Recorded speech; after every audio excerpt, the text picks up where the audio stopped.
Welcome back to Leveraging Leadership, where we unpack the art of business leadership. I'm your host, Emily Sander, Chief of Staff turned Executive Leadership Coach. I work with people to help them step into effective leadership and realize their professional and personal goals. If you have known failure and success, if you have had good bosses and bad bosses, if you are a high achiever and want new ideas, and if you want the practical and tactical side of things, then you are in the right place. This show is all about finding your points of greatest influence and leveraging them to better serve those around you. And we are joined by guest Nishi Moonka. And Nishi, we'll get into your background. You're a smarty. We'll start with that. But welcome to the show. How are you doing today? I'm doing okay. Thank you. Thank you for saying that. I don't know how true that is, but thank you for saying that. And I really appreciate being here today. Yes. Well, let's not be coy because double major from Berkeley, not in like throwaway categories either. I think it was molecular biology and psychology. And then to top it off, you went to Harvard just for, kicks and giggles for a graduate degree. So do you like taking tests? Do you like writing papers? That is a really fun. No, I do not actually. But I think growing up Indian, there's definitely some expectations that were. I don't even know if they were communicated. They were just they were clearly communicated. It was just You were in the inherent, water. implicit, yes. It was implicit about, what was okay and what was not okay. So, Well, hopefully you met or hurdled those expectations. I'll have you talk to my dad after this. Happy to. Yes. But just out of curiosity, what molecular biology and psychology, what made you go after those majors? Yeah. So I think I went into undergrad thinking I'm going to be a doctor because, again, being Indian, there were like three choices at that time that were sort of okay career choices. And when I got to Cal, I started taking classes that, the science classes, math classes, all of that. And I took a psychology class. And that always just seemed to make way more sense to me and felt a lot more natural than the biology and the science classes where I felt like everybody else seemed to be just way more equipped than I was in that. So I decided, well, I can do the biology thing, but I can also do the psychology thing because I don't want to say it came naturally, but it just made sense, Very cool. Very cool. Yeah, I used to be a psych major. I started as that. And then I took a poli-sci course. It was International Relations 201 with Eric Wibbles, if you're listening. And I marched back from that class. I loved it. I fell in love with it. And I marched back and changed my major on the way back from that class. So See, I wish I was smart like you were at that time and would have just done the psychology and let go of everything else. But, I think it worked out for you. I think you've done just fine. But fast forward from university days. So you became chief of staff in February of 2020. Yes. Everyone can recall February of 2020, nothing bad or scary or unexpected was about to happen. But tell us a little bit about getting that role and then immediately being thrown into COVID. Yeah. It's a funny story actually, because I had quit my previous job in December of 2019, I guess it was. And I was thinking, I really want to do something where people really talk about aligning what they do on the inside of their businesses and their outside of their businesses. So they're walking their talk. And this chief of staff role pops up for the current company that I'm at. And that's exactly what they do. They focus on the people side of business and really making sure that there's alignment. And then the chief of staff role, called to me because I had never been a chief of staff nor heard that term outside of, government or I don't know, other types of honestly, the presidency, all of that kind of stuff. But there was something in it that called to me because even in looking at the job description, there was something about, love having a level at the strategy level and at the execution level and connecting the dots and being in the center of it all. And so anyway, short story, I applied, got that job and started at the end of February. So it was February 24th, I think, Oh, and, no. was supposed to be it's actually a remote company, but my role was not remote, so I was going into the office. They have one here in the Bay Area, and 3 weeks later, the pandemic hits, and I get sent home along with the other folks that were coming into the office, and then, actually 2 weeks later, my boss, the CEO ended up contracting COVID, and I don't know if y'all remember at that time, but, like, it was terrifying, like, we literally thought she was going to die, so, Yeah. yeah, it was definitely a chaotic start. So you hadn't heard of the chief of staff role. You hadn't worked with your principal previously. You have just gone into an office, out of an office. Your boss is out. Like how? So you got dunked in the deep end. You had like ankle weights put on you and then dropped into the deep end. So tell us a little bit about learning how to swim, or maybe like rising to the occasion of chief of staff in this whirlwind of perfect storm.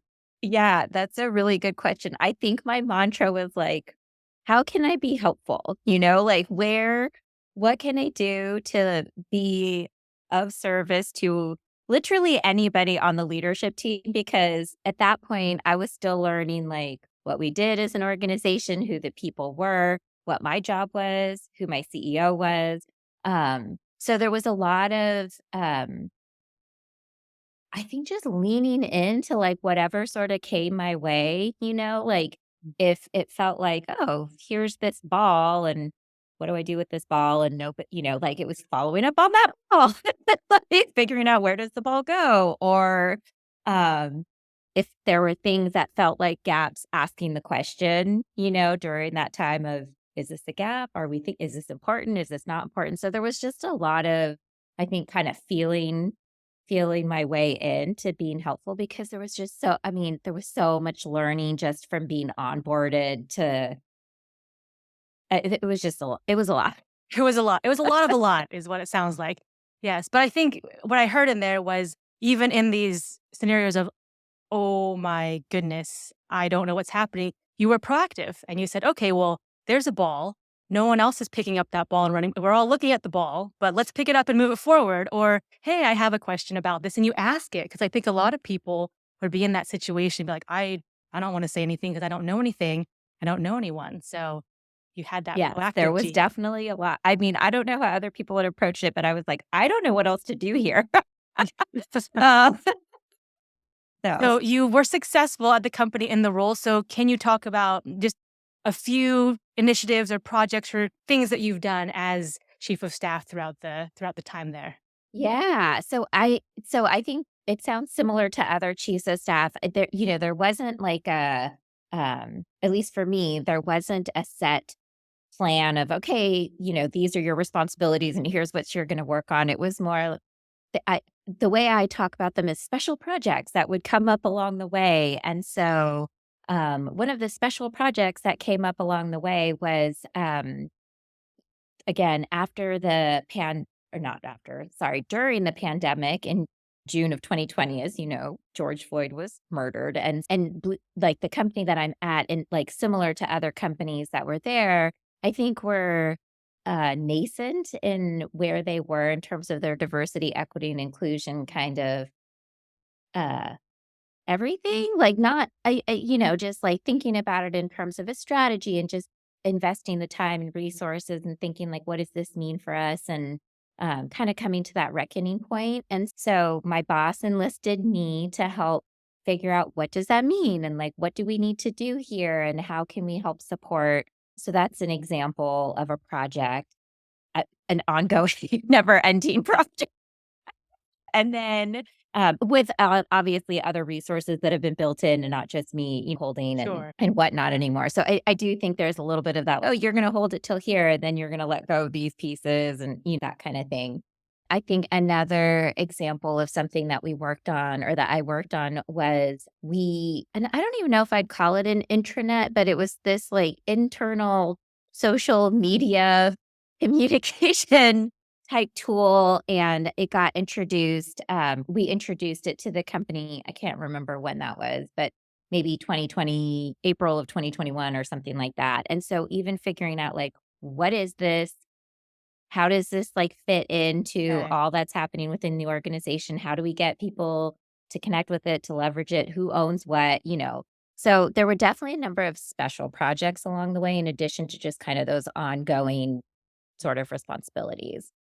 And then in terms of your relationship with your principal, so she survived, thank She goodness. survived, thank And so God. and so now you're able to get to know her a bit better. But how does that interaction or that communication cadence work between you two? Yeah. So, gosh, it has definitely fluctuated since that, it evolves based on whatever's happening at the time of the company. I would say like the one of the best practices that we have that has remained consistent, and I actually work anyway, that's not important, but it's this what I call an end of day. So we actually have a system that we like, I mean, it's not it's a Google sheet that we That's a communicate system. That through. can be a system. It's a Yeah. system. Where, it's like that's like kind of our way of staying when we're not able to have conversations or just making sure that we're keeping the rhythm and staying in alignment with each other. So it's my way of communicating to her, these are your top priorities. These are here are the updates. Here's what I'm working on. Here's what you need to be paying attention to. Here's what's coming. Wow. Um, Okay. so it's kind, and then I would also send her kind of an email at the end of the day that was very consistent with that, with just like a link to the thing and just with some high kind of bullets. And I would say that was definitely and at times she would respond in the document, but at times she wouldn't. But it worked out for me just because I knew, okay, she's always got this available to her and I keep it updated and she knows all the things that I need her to know at this time. So it was like a daily debrief of all the pertinent information, and then you would send an email with kind of like the highlights from that day's entry to her. Exactly. Okay, cool. And then maybe Yeah, she replied in the document, but maybe she just scanned it, read it, and then it led into a conversation the next time you spoke. exactly. Or maybe she Okay. texted me or maybe, Yep. it just depended on whatever the contents are that kind of led to the communication. I mean, initially we definitely were having meetings when she got better, Sure. about how she was doing and connecting and that kind of thing. And those were definitely on a regular cadence. But this tool, this system that we developed was actually something that was incredibly helpful. Yeah, that's been helpful for you guys. And then just out of curiosity, how does she communicate things to you? I mean, I'm sure she's got so much going on. Is that just like a random sporadic, scattershot thing, or does she have a system or a page? Oh no, that is definitely a random Okay. shot thing. So you learn your people. So I definitely feel like she definitely is the person who texts. If I send her an email, you might get a response that's like a yes, no. And it's funny because you're like, what are you saying yes to or no to? Or Help me help you. Yeah. which part of this is that? But I would say like definitely texting. She'll pick up the phone and just call and say, I need to talk to you. Or are you available right now? Or grab some time with me today or that kind of thing. So her communication style was definitely different than mine. I'm sure, it's actually something we used to talk about and laugh about because I'm like, I'm sure I drive you completely nuts, you know? Yeah. Yes. It's so funny. I mean, it totally is, custom for each personality. Like my principal preferred emails because you could get all the bullet points, you could get all the decision points. And if it was an emergency, I could call him and interrupt him in a meeting. But his preferred method was by email. And so it kind of be start with this and then go to Slack and then go to text. And then if it was like mission critical, then I have the bat phone and can call him during a meeting. But to That each is their really own. funny because she actually so we have another person who's been, my CEO had some circumstances where she had to step out for a little while. And the person who's our head of consulting excellence was the one who kind of leaned in a bit. And so I was helping to support her. I am helping to support her as well. And she, exactly like you said, completely different, style and what she needs. And so, yes. Yes. And then I won't say it, our another executive was notorious for not reading email. Like just you would lay out this beautiful email with all the information and expect people to be versed in it. And then this person will look at you like there's brand new information. And so with him, it was call. He was a talker. He could talk about anything. He would pick up the phone at any time. And Oh I do mean gosh. any times. I heard some toilet flushes in the background of some of our calls, but it was a reliable form to reach him. So to each their own. That's right. Very cool. So you have a dual role. So you're chief of staff and head of people and culture. Is that right? Yeah, head of purpose and culture. Purpose and culture. Okay. So tell us a little bit. How does that work at your organization? Yeah, so it's so that happened about a year and a little, maybe a year and a half into the role. And I sit at the leadership team level when they're having their meetings and whatnot. And a lot of the things that are on the CEO's plate ties to purpose and culture, Sure. obviously. And so, but so it made sense in some ways to have somebody who was like an extension of that, who is very closely connected to her, kind of holding some of the accountabilities around the things that we defined under there. And um and it's been interesting because in it it is a separate job. There are additional responsibilities and things that need to happen. So I have a team of people that I work with to help execute those things, but it blurs together oftentimes. So people are often asked like, "What's your chief of staff role?" And I'm like, "I don't know." It all just seems to go together, you know? Yeah, the answer is yes. The answer, Yeah, the triangle. answer Yes, yes. yes. I do all these things. They do kind of merge together. But you have a functional group with a team, and then you Yes. kind of integrated with that. You have your chief of staff responsibilities and scope. Yes, exactly. Okay. And Yeah. then were people not surprised, but just did they have to readjust things, or was like, nope, Nishi was kind of doing that anyway, so it was pretty easy transition. Yeah, no, I think there was definitely a pivot for sure. I think part of it was even, you know, I think that defining what it I mean, honestly, for both roles, like what is this chief of staff role? Even though they had a chief of staff before, I think each of us brings our own kind of unique flavor to the role is kind of the sense that I'm getting. And so what what I did wasn't necessarily what the previous chief of staff Yeah. person brought. So I think there was figuring out that. And then with the head of purpose and culture role, I think it was also figuring out like what does that mean? Like what are we defining Those are big as? words. Yes. What Yeah, does those that are big words. That's like, mean? when I heard it, I was like, okay, like what are you let's be clear. Like what are we expecting? And so, yeah, so and I think having because so much of the head of purpose and culture role is tied to across the leadership team, across the company, ensuring that we're actually doing things aligned with our values, whether it's in business development and marketing or in our consulting work or, so I think there was a lot of because I sat in the chief of staff role and had the opportunity to like talk to all of our business leaders and to engage with them, there was some it naturally flow made sense, but it's still a separate set of activities that requires work that like we are accountable for internal communications at our company as well. I don't know if I had that as part of my chief of staff role as clear as it is in my head of purpose and culture role. I was definitely contributing to it, but knowing like, oh no, you are fully accountable for this was definitely a difference. And just curious, so purpose and culture it seems internal, but are there any external pieces of your role? The only I would say just in terms of thought leadership, so we actually did a research study that we published, I think in 2021. We're about to engage in another one. And so thinking about our purpose and culture and our values and, within that, I think, and how that shows up. And then the only other real way, like, I think it's grounded in how we do all of our work through our consultants, if that makes sense. So while it's not something I do externally, it is an extension of Yeah. what all of our people do. So ensuring that everybody's aligned, and understands what that means and understands the value proposition for us doing that, I think is part of it. But it's not me necessarily going out there to do that. Yeah. Okay. And then if you were talking to an aspiring chief of staff or maybe a newer chief of staff and you were saying, all right, here's what you got to know. So here's what I wish I would have known when I first got this. What sage pieces of advice would you impart?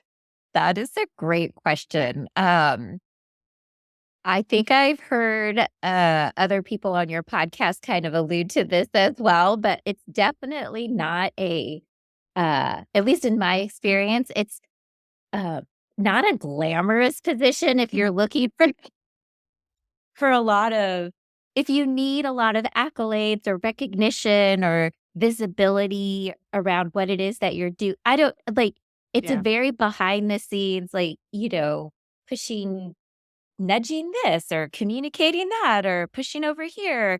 So, and I don't want to call it thankless because there's definitely a lot of like, I feel very gratified in it, but it's not, if you're somebody who needs just constant recognition, it's probably not the ideal role. I like that. It's not glamorous. Yeah. It's not boring, but it's not glamorous. Yes. Yeah, it's not boring. It's definitely Yeah. not glamorous. I think somebody who's able to pivot a lot, and Yeah. like, like in all the directions, like helicoptering up, helicoptering down. Oh, you need me over here? Okay, great. Nope, you're done with me there. I should go. I will go over here I now. like that visual of a helicopter, like zoom and down and this way laterally. Okay, going over here. That's exactly how it feels sometimes. Exactly. It's Yeah. like, oh, all right. So I feel, and like you can't get attached to necessarily what you're doing because the thing that you're doing may not be what you end up continuing to do Yeah. 6 months from then or whatever.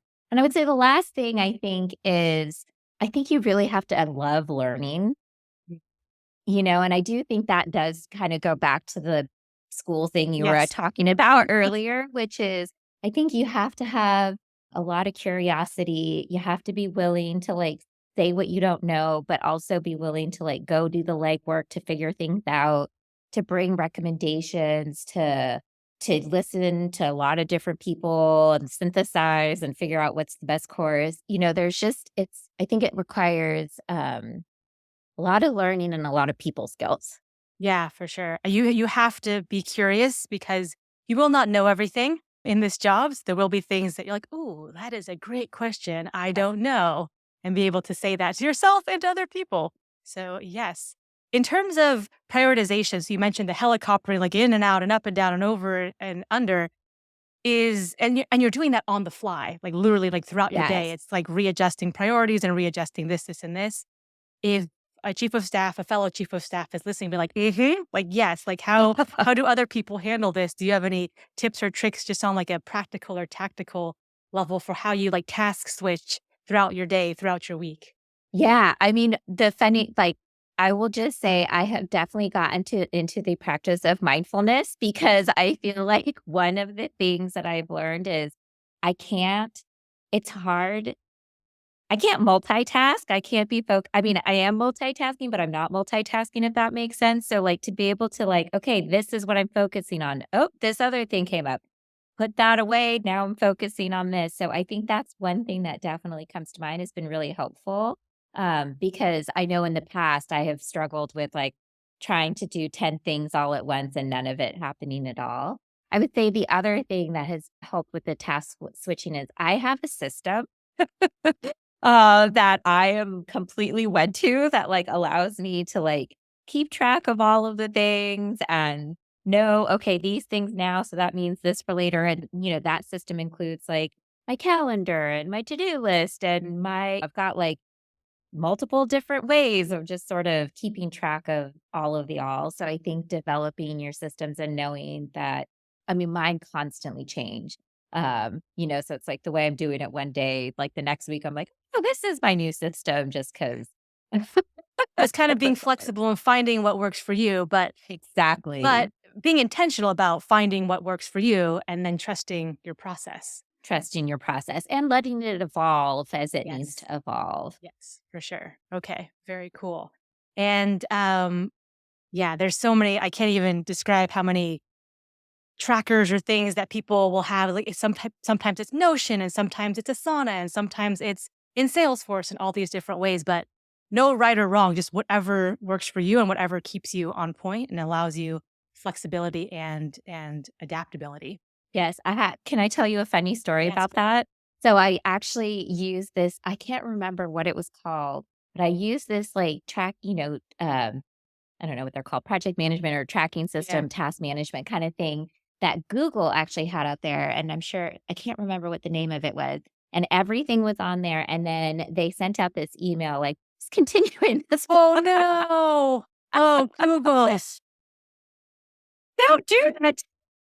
Yeah, no. Yeah, we were on their like beta something something and we got like Kanban boards and we're like, "Oh, these are cool." I think they might still be there, but I've seen like things pop up and then go away again. So, Yes. yeah, but yes, whenever works for you and make sure your tool before you put a whole bunch of work into it is going to be around for a little while. Exactly. Yes. Very cool. If you were talking to an executive and they were like maybe thinking about getting a chief of staff, what would you say in terms of maybe the feedback you've gotten or how you've been helpful to your principal or your team? Any kind of framing there or just kind of guidelines for okay, if you're thinking about a chief of staff, Yeah. here's what it would mean to be ready for that, or here's how you would know if that's a good move for you and your organization. Yeah, I think oh god, that's a really good question. Um, because I definitely feel like having been in this role, there are probably some people that are not ready to have a chief of staff available to them and to utilize them probably in the best way possible. I mean, part of it I think is about being able to let go a little bit. You're having to trust somebody else to I don't wanna say serve in your stead, but to kind of, to, like, be able to learn you, understand what's in the best Make key interest, decisions. Yeah. make key decisions, communicate things, Yes. I think being able to let go and not feeling the value being open to feeling the value of having that support, I think is definitely one of those things. I would say and I think that can be hard, especially I work at a smaller organization, a lot of the time smaller I predominantly, not all, worked at smaller organizations, and a lot of times the people who have founded those organizations are the people who are still the leaders of those organizations. So I could if this is not it's been a running theme of that can be challenging. Um, I think the other thing I would say is, again, it's sort of tied to that being open, but, um, like trying things on and seeing how it might go based on this like trusted partner. I think you have to invest the time Yes. with your person to get that trusting relationship and figure out, how it is that you're going to work together and whatnot. I think you have to be prepared to provide feedback, to receive feedback, to have honest conversations. And then I think being open to other ideas or, you can say no, but I think just even being open to hearing those things or hearing from listening to a different perspective, I think, is also really helpful. It's not a one-way relationship. Yes, as I hear you talk about that, the image that came to mind is, are you ready to have another person at the table? Because Yeah, especially if you're coming from like an original founder where like you kind of are king of the castle type of thing, you have someone else who's at the table. And like you said, you can say no, you're the ultimate kind of decision maker, but at least being able to have that conversation and considering what someone else is saying in sometimes a direct way. So yeah, exactly. I like that a lot. Very cool. Any other tips or tricks or words of advice for chiefs of staff or executives? You've done a great job for all these different Thank constituents. you. That's Yeah. very kind. Let's see. Any other advice that I would say? I don't think so. I think we've covered a lot of it. Trying to think if there's anything else that comes to mind. I don't know if this is fair to say, but I do think not that we're a rare breed of people, but because I don't want to like put myself into like a I'm special category, but I do think it is important probably to investigate like are these the types of skills that like feed that you are good at that you feel are your strengths that feed you? Is this is what do you need as part of your own kind of recognition and appreciation and will this feed that? I hear a lot of times people talking about this being a stepping stone, and I absolutely think that it can be for sure. And I personally feel like there are some of us who are like, nope, this is my calling. This is it. Yes, This for is sure. it. For sure. Yes. I think that's so important though, because if it isn't feeding you, this job will drain you. It'll drain you right to empty. Yes. Yeah. So I think Oh, that's I it. will say one other thing. It can be a lonely job because there's nobody else. I mean, you obviously are in communication and connection with a lot of people, but you're playing a very unique role. And so I think there's not necessarily anybody else who is in the organization who's going to completely understand that role that you're in. Absolutely. Absolutely. Which is why we have conversations like this where people can hear from other chiefs of staff, like, I'm not the only one. I'm not alone. Oh, other people are running into this same issue. Very cool. So, Nishi, for that and all of the other amazing stories and advice you gave to people, thank you for sharing and thank you for being on. Thank you for having me, Emily. It's been a pleasure.